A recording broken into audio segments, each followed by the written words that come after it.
Yes, hello. My name is Gerald Belsky, and myself and Michael Billington of EIR are going to do an interview with Dr. Shah Mehrabi, who has been a longtime member of the Board of Governors of the Afghanistan Bank, the Afghanistan Central Bank. Dr. Mehrabi, could you tell us something about your background and your relationship and the relationship of the current bank, Central Bank of Afghanistan, for which you are a board member, and the relationship to the current Taliban government? Thank you, Jerry, and I want to thank also the Schiller Institute for all their efforts to be able to make a difference in releasing the Afghan reserve and to be able to get a positive result in eradicating the poverty that has ensued and will continue unless concrete measures are taken by the United States and European countries who at this stage hold the Afghanistan foreign reserve overall. Now, I'm an economist. As an economist, I have spent close to 20 years on the governing board of the Central Bank of Afghanistan. I also served on the fiscal side as a senior economic advisor for the ministers of finance, two different ministers of finance, and worked on generating revenue and also dealt with government spending when I was at the Ministry of Finance. But while I was at the Ministry of Finance, I continued my role as a member of the Supreme Council of the Central Bank, which is, again, a board very similar to that of Federal Reserve Bank of United States. It consists of 7 board members, and I'm also chairman of the Audit Committee of the Central Bank of Afghanistan. So I have been extremely active in trying to bring reform, as we did when I went back, when I was first invited to Afghanistan, and tried to reform the financial institution, and more specifically to at least make certain that we have a functioning and effective central bank. Because the central bank prior to 2003 and 2004 had a dual function. It was both a commercial bank and also government bank. And that function of commercial bank was given to the newly created commercial banks, and Central Bank of Afghanistan as an independent entity was structured and started its function in the early 2003, 2004, and 2005.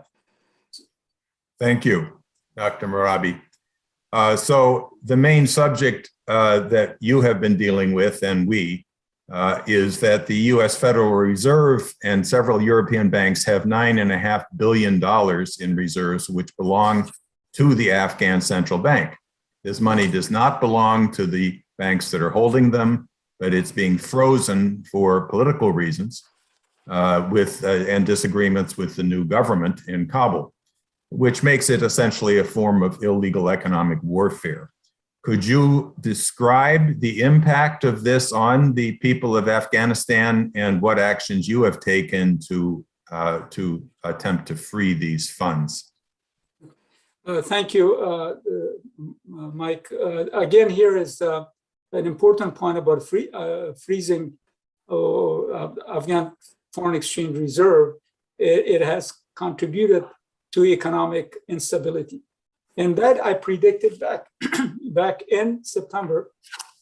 I predicted a number of things would occur, and they all have come into being because now there's a data to substantiate what I had already predicted in September. At that time, I said that indeed that my predictions that, as I said to you, they have already materialized. I predicted the currency will depreciate. It has depreciated, and it has appreciated more than 14% since August. I also predicted that the food prices will increase and they will go to double digit. And double digit has occurred. When you look at the prices of food, wheat has gone up by more than 20%, flour has gone up by over 30%, and then cooking oil has gone up by 60%, and gasoline has gone up by 74%. So in banking sector, I also said at that time needs liquidity. And to be able to, well, liquidity is very important. Reserve, it must be released, I said, to stabilize prices and to prevent further collapse of Afghani, which is the national currency. Afghani that has depreciated, as I said to you, about 14%. And at the top of it was that this currency depreciation has hits mostly consumer purchasing power. And what it does here is that it puts people in a position where they cannot buy the basic necessity of life. And also, as I said to you, prices of all these goods have gone up. Also, but I said here that imports will decline, and that has occurred. There was a reduction in demand for these imported goods, and the consumption has declined significantly because people have no access to their own money in the bank. In the top of it, they don't have jobs. So many lost jobs, they did not earn any income, and then higher prices further suppress the demand for buying any goods and services. So, and then that's what you see, the whole hunger and starvation that has come into being. But I also would have said that trade clearly is not taking place. As a matter of fact, Pakistan imports from Pakistan were 46% lower than during the same period last year. Exports are very meager exports, and the dry fruit and carpets and so on, that has remained somewhat stable, but not been generating adequate foreign exchange reserve. So you have got wages that are declined. So getting back to the notion of the impact of this freezing on Afghanistan is what we already see, that has created immense poverty. So what I propose that we should allow Central Bank of Afghanistan limited, monitored, and conditional access to their own reserve. This is Afghanistan reserve. It does not belong to anybody else but to Afghan people. They should be allowed to have access to their reserve.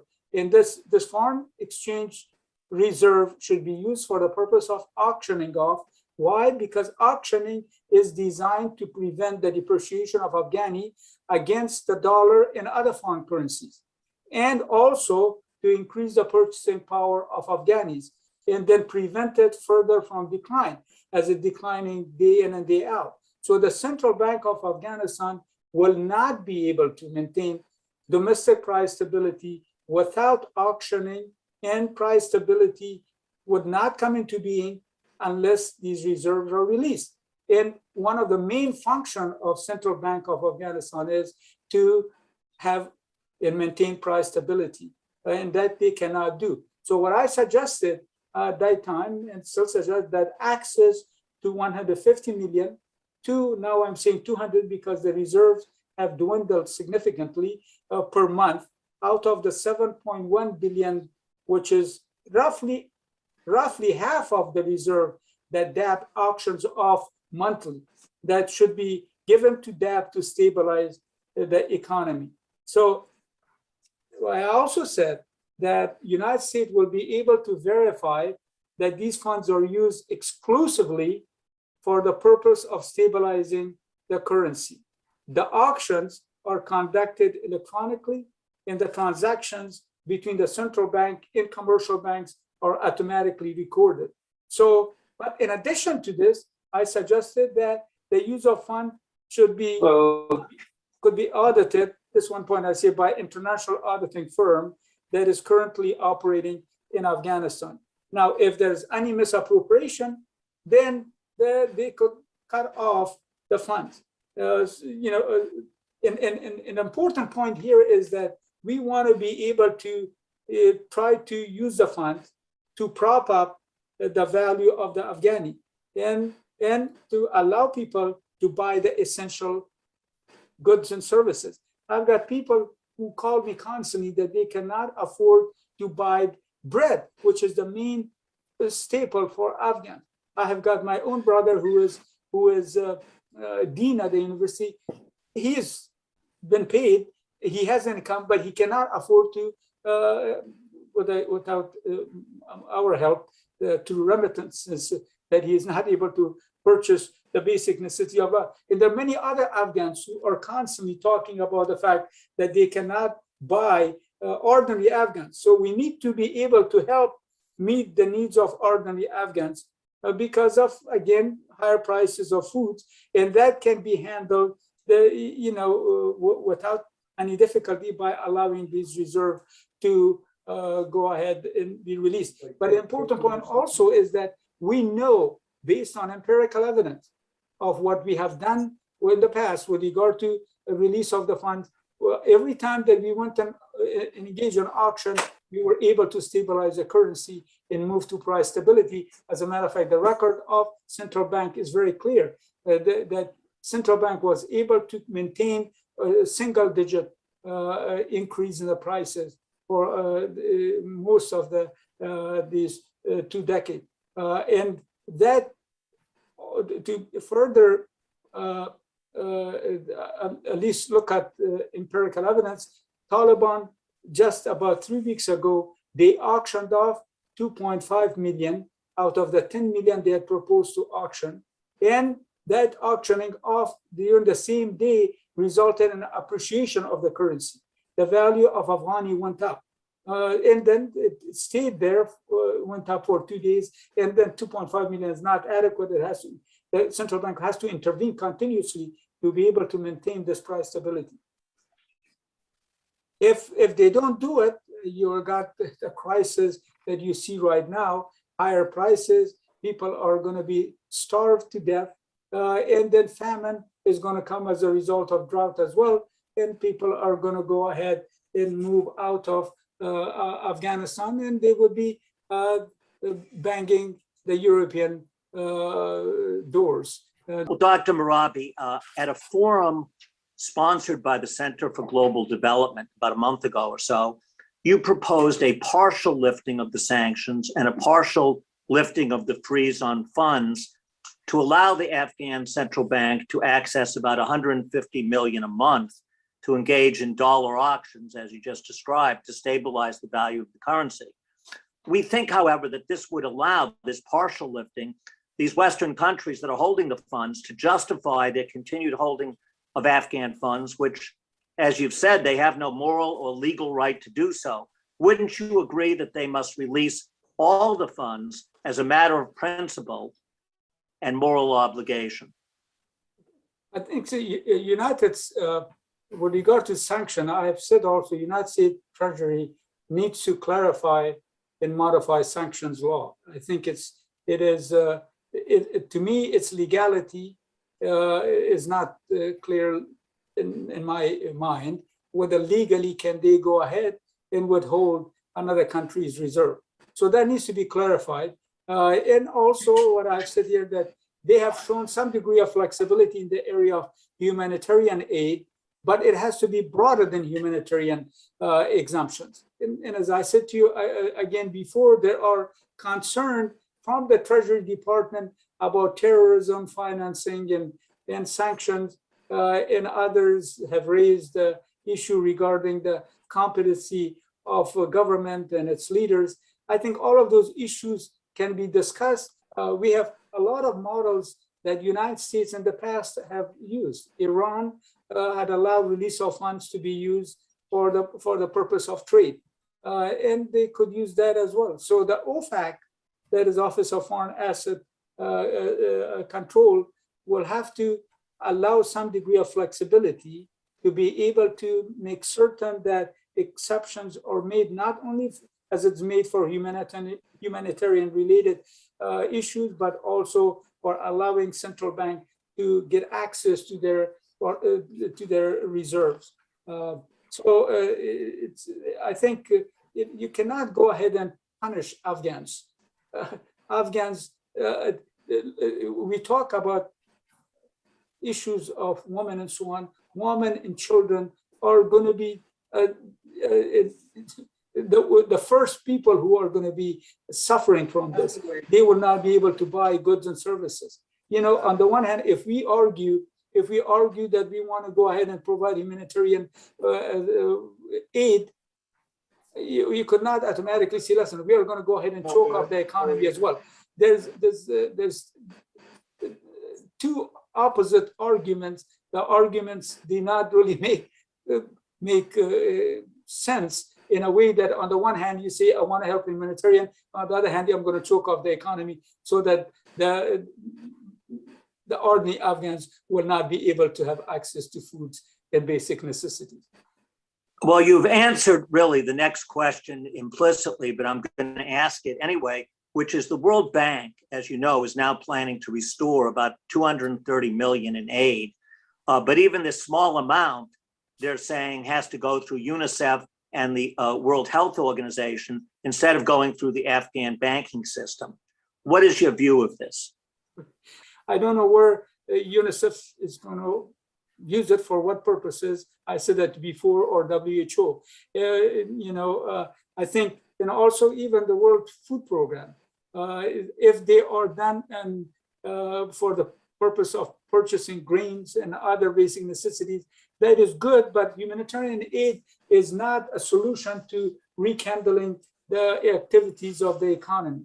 Humanitarian aid, as I have said all along before, well, it's necessary, but it is not, it's a short gap measure, and it's not the complete measures of trying to get the economy overall move to a point where they could go ahead and get an increase in aggregate demand, which is very essential if the economy is going to go ahead and function and generate enough revenue for daily economic activity. One of the sanctions, or some of the sanctions, have, as I understand it, denied Afghanistan access to the SWIFT money transaction system. What is the impact of this on the country? Well, this is what also commercial banks have been complaining about. You know, they wanted commercial banks had a window where they could go ahead and engage in corresponding banks, and that has been stopped, so that indeed they cannot go ahead and engage with their correspondent bank that they had relationship with, but that has been blocked by Treasury. The Treasury Department would not allow in the banks, the correspondent banks, they are hesitant and reluctant to engage in any activity unless they get a clearance from Treasury. And that's what I said before, that unless the Treasury relaxes and shows some degree of flexibility, and allow some exemptions from sanctions and other exemptions that will have to be provided for these banks, and allow the SWIFT entity to go ahead and allow the transaction to take place. We're going to, again, going back to the same situation, liquidity is not going to be there. We're going to be choking off the economy overall. Dr. Mehrabi, there's been a recognition by many individuals and organizations that the point you're making, that humanitarian aid will not work if there's no banking system. Mm-hmm. However, one individual has floated a proposal, Alex Zerdin, who was the former financial attaché for the Treasury Department in 2019 in Kabul.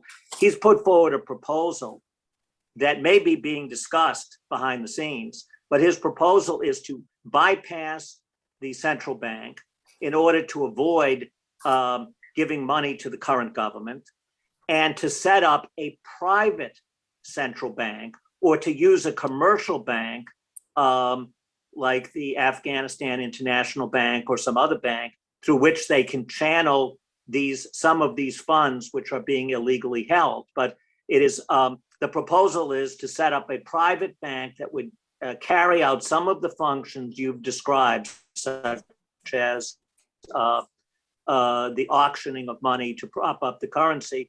But what is your view of this idea of setting up a private central bank to bypass the current central bank? Well, again, it goes back to we have invested about 20 years in modernizing or in establishing a central bank that is able to administratively and based on the DAB law perform all the functions that the central bank is to perform. That is including, obviously, you're looking at supervision of the central bank, issuing of banknotes, and being able to be the lender of last resort and to provide liquidity to the commercial banks. Those functions cannot be taken over by a commercial bank. Commercial bank is there to be able to earn profit, while central bank is main function is not profitability. So here and also a commercial bank cannot be relegated with the responsibility of central bank. Central bank has got personnel that are well trained, that they have education and experience, that they could go ahead and perform all their particular duties based on the law that is still not revised, it still isn't practiced. And that, I think, to allow another entity or to say that to have a parallel institution is to a great extent is going to result in a situation where it will create a lot of confusion, and it will in one way or another it will result in the credibility of the central bank to be eroded in the mind of a public at large. And when public cannot trust, and when they don't trust, you have to keep in mind the issue of currency is the domain of the central bank. It is not that is Afghani. It is not a commercial bank who can go ahead and issue the currency. And currency as a medium of exchange is accepted because people trust that particular currency to use it as a medium of exchange or store of value and use it as a unit of account. That cannot come from commercial bank. Commercial bank does not have the authority, legally or otherwise, to be able to engage in issuing currency or inject liquidity of Afghani into the system. Remember, here it's not only USD, it is also Afghanistan currency that is also an important element in bringing about liquidity into the economy. So it is establishing a parallel institution, if it's designed for dismantling the economy and dismantling the central bank, as some of these people have advocated, is not a move that will rescue the poor people in ordinary Afghans from the misery that they are, that out of no fault of their own experiencing now. The UN has addressed the crisis in the banking system. The U.S. Special Representative for Afghanistan, Deborah Lyons, gave a report to the UN Security Council on November 17th, which said, quote, "The dire humanitarian situation in the country is preventable, as it is largely due to financial sanctions that have paralyzed the economy." And then also the UN Development Program said in November that the commercial banking system is critical to continue even the humanitarian and other basic programs that are supported by the UN and some of the NGOs and other partners. So the economic cost of a banking system collapse with the concomitant negative social consequences would be colossal. That's what the UN Development Program said. Has the UN taken any significant actions to stop this disaster which they are describing? Okay, well, I think that's a good question. Let's look at what I want to mention also that UNAMA is United Nation. It is we call it's United Nations Assistance Mission in Afghanistan. They were able to bring 16 million in cash, but it was a part of the humanitarian aid to Afghanistan. So they have taken that measure. Even UNAMA does not have a very good record in the mind of many Afghans. Their record of performance in the past as far as efficiency, credibility, and accountability is concerned. But anyway, that 16 million has been brought in twice. So there have been about 32 million in cash were brought, but mostly, almost all of it was directed toward humanitarian aid to Afghanistan. And it was not brought into the central bank.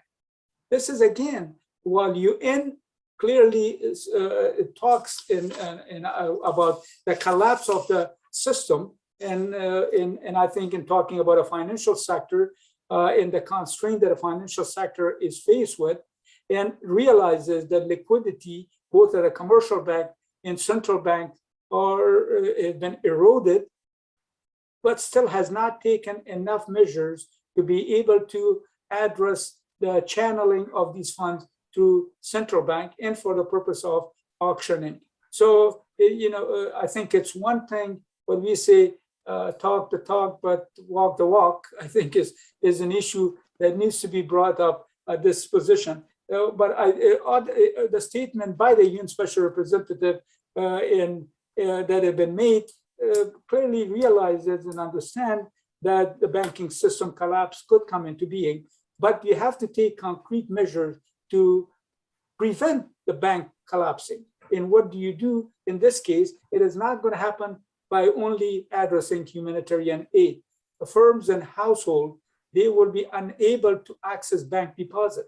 They are not able to get the access to afford bank deposit right now to begin with, because we have got, central bank has put strict limit on it because they don't have enough liquidity in the system. So, so when you look at these international transactions that was mentioned again before toward SWIFT and all that, that has been blocked to a great extent. Firms are unable to transfer funds overseas.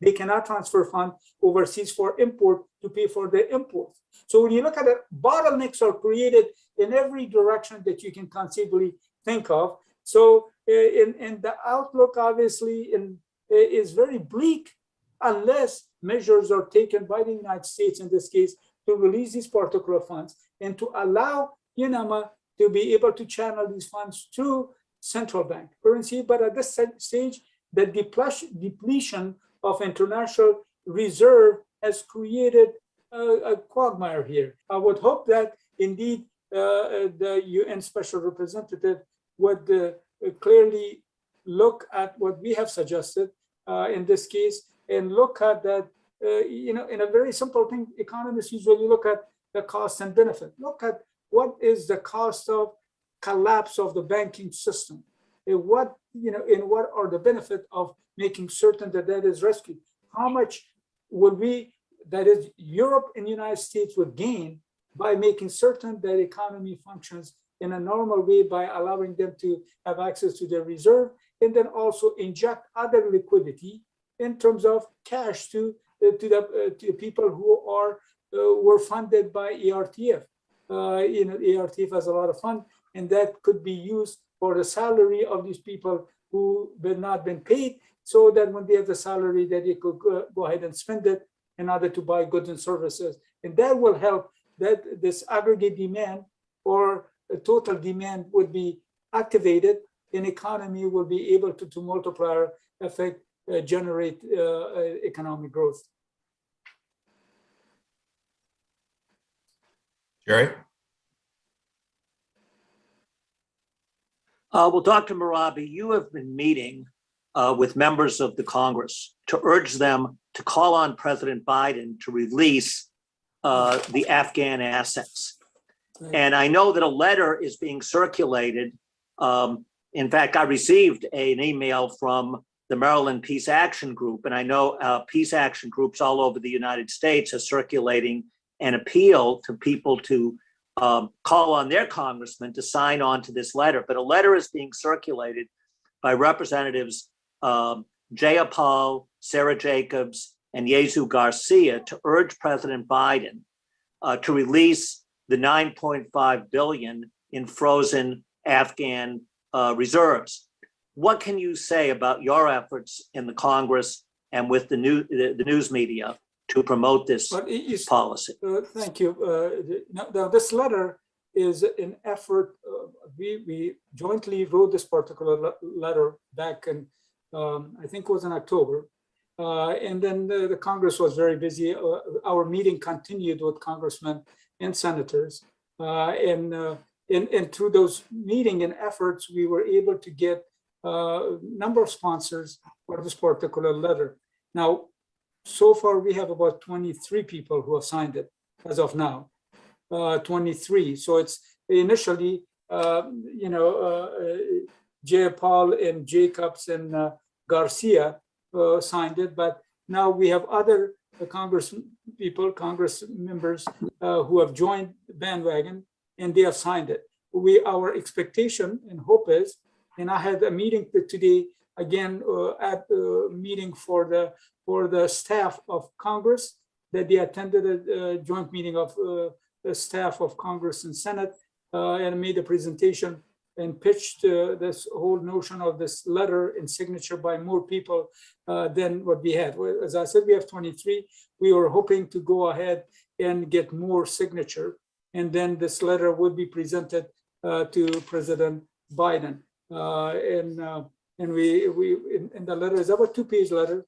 We are highlighting what needs to be done and why it should be done, and how important it is to make certain that people in Afghanistan are not going to suffer from starvation, and to make certain that we do not have famine and universal poverty, and this is in the national interest of the United States. So the argument has been made that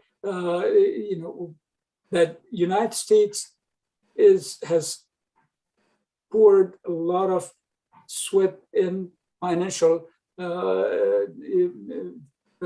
resources into making certain that these institutions are established. And now we should not be in a position of dismantling these particular institutions.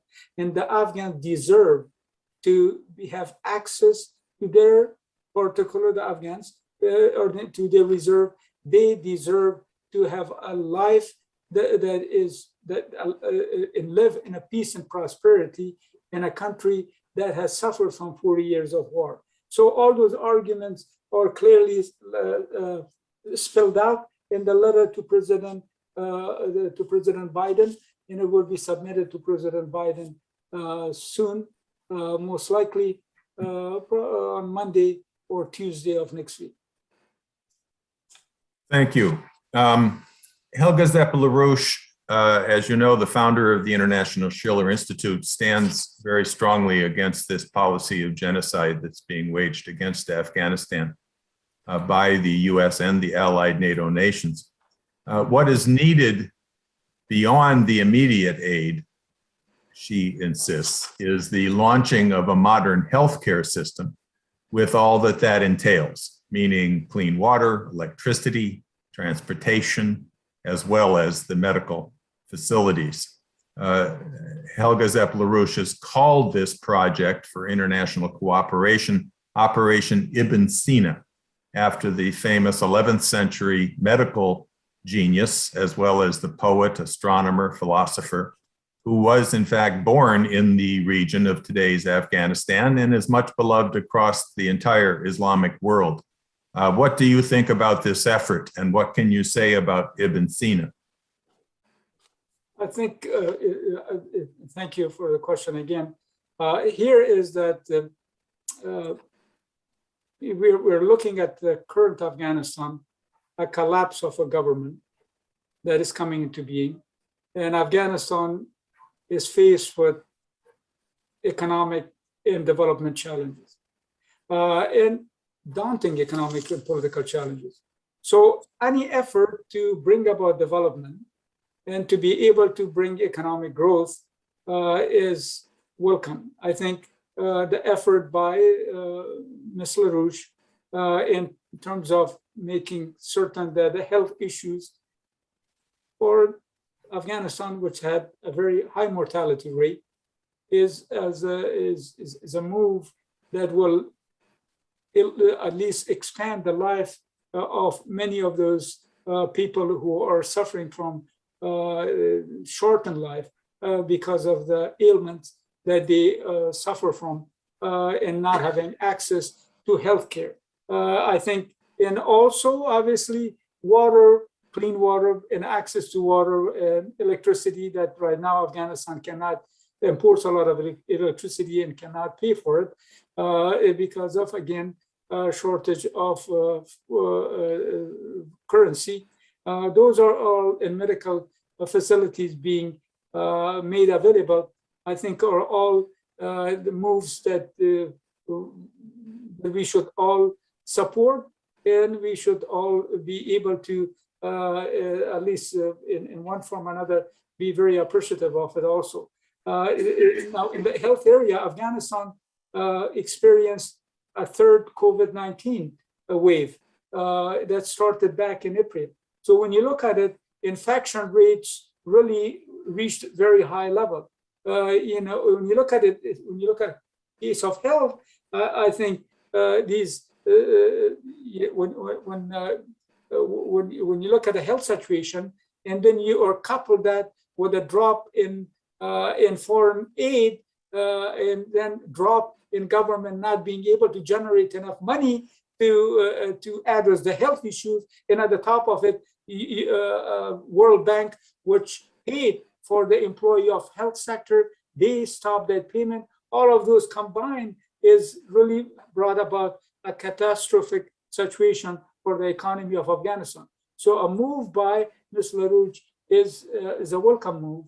And I think Ibn Sina obviously is, as you mentioned clearly, that he is well known in that part of the region as well as in Afghanistan. And I said to you, I think I said before that Ibn Sina's hospital is right in the heart of Kabul, in the heart of Kabul that many patients actually visit.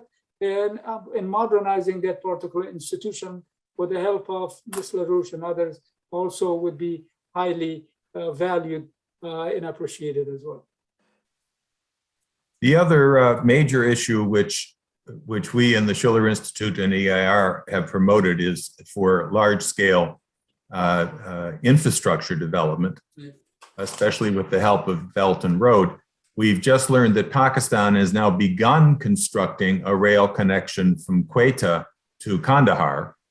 And we know that starting last February, there was a plan approved between Pakistan, Afghanistan, and Kazakhstan, and not Kazakhstan, Uzbekistan, to develop a rail link from the China-Pakistan economic development corridor from Islamabad through the Khyber Pass into Kabul and then on to Tashkent as part of the Belt and Road, which would give all of the Central Asian countries access to the Arabian Sea for the first time and also transform Afghanistan. What is your vision for Afghanistan's development? And do you think it's possible that these projects can continue without fixing the banking crisis first and getting cooperation from China and other neighboring countries?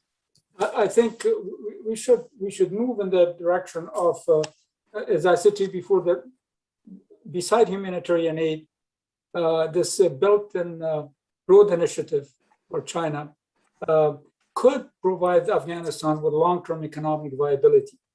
I think that is an important point to keep in mind. One possibility is obviously Afghanistan joining the China-Pakistan economic corridor. Which is a center part of that Belt and Road Initiative that Beijing, I think, has pledged over, I don't know how much, I think it's over 60 billion for infrastructure in Pakistan. And I think initially Afghanistan was not allowed to be a part of it, and now I think it's been invited to be a part of it. I think this initiative by CPEC, China-Pakistan Corridor, I think is a good option for the development of Afghanistan. And now also, I think it's important to keep in mind that when you talk about we talk also about the Turkmenistan, Afghanistan, Pakistan, and India natural gas pipeline is important. Taipei, that could generate quite a bit of money for Afghanistan also, transit free. I think somewhere around, it's been projected about over $400 million.